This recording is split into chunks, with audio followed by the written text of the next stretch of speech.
what they have and what they don't have. That's well, fair, I have right? a pretty good idea because I've seen all the documents that they have.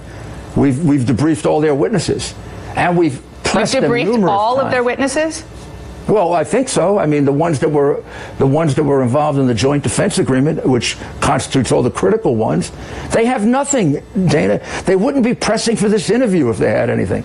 If they had evidence of a crime, they'd write a report, and they can't write their report because on collusion they have nothing. Okay. On obstruction, they have a constitutionally suspect theory that you can charge a president with some kind of crime for exercising his duties as a president and removing the worst FBI director in history that Hillary Clinton would have removed. Well, we're going to wait and see what evidence they have. But on this question of the interview, you well know that Robert Mueller could issue, if he really wants the interview, he could issue a subpoena. But are you banking on the fact, putting these new guidelines on, these new conditions on an interview, are you banking on the fact that Robert Mueller just won't take that step, won't subpoena the president? I am not. I have no idea what he's going to do. I think if he does, we could have the subpoena quashed. To subpoena the president, never been done successfully in the history of this country. There is very, very strong law that the president cannot be subjected to criminal process. There's very good argument, the OLC opinion governing Mueller says that, but certainly constitutional law may say it.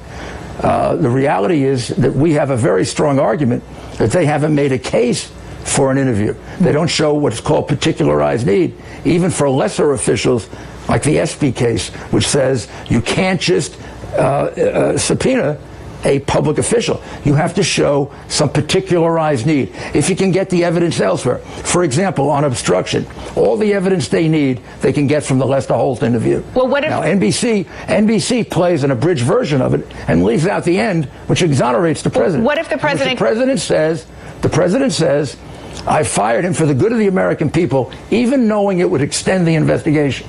That's a complete defense to obstruction. What if the special counsel present you with things that he wants to ask the president that he can't get elsewhere, which has been the standard for a presidential interview? Will the president then comply with the interview? That would be that as long as he gave us the basis for his investigation and his continuing it. You talk about the counterintelligence investigation. Well, we know it happened.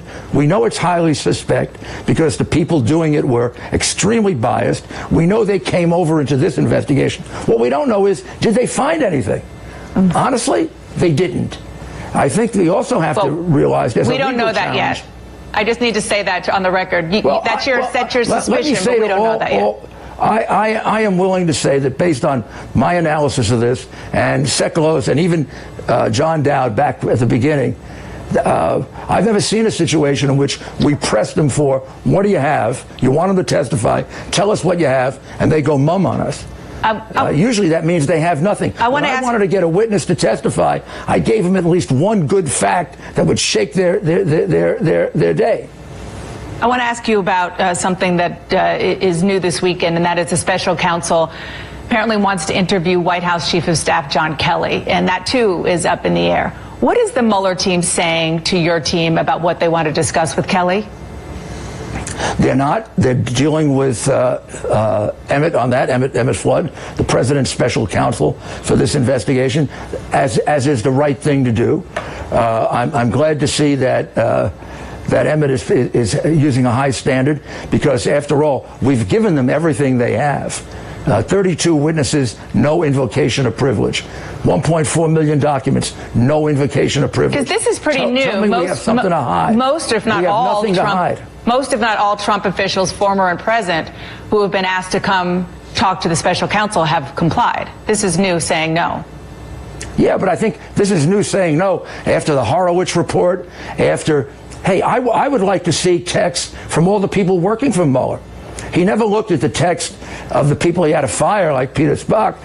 What about the people who supported Hillary Clinton, gave her $36,000, cried at her victory or funeral party? What about their texts? Did they write similarly very, very prejudiced things about the president so that they shouldn't be involved in this investigation? Mueller never found that out. It had to be forced on him. Are you trying he didn't to vet anybody? Are you trying to delay this investigation, at least the conclusion of the investigation, until after the midterms? I want to get it over with. Until after the midterms? Would you rather, at this point? Nope. No. I don't let political considerations enter into this. Really? I think that's for other people that absolutely. Probably more than any other. We may very well have an unconstitutional proceeding. I recommend Professor Dershowitz's new book on that, which makes a very strong case against impeaching President Trump on the grounds that it's unconstitutional as it's being applied. But if he's done nothing wrong, why are you discussing impeachment? Because the Democrats discuss it, because everyone else discusses it, and it's the only thing that can result. Mueller can't indict. So what's he doing? I think, and he's got all Hillary partisans, 13 angry Democrats working for him. What the heck do you think they're doing?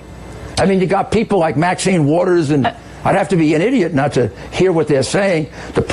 She basically has written off the Constitution. It says high crimes and misdemeanors, treason and bribery. She says we can impeach him for anything we want. To be clear, for the record, and you know this, the leaders of the Democratic Party right now are saying we're not going there. But let's move on.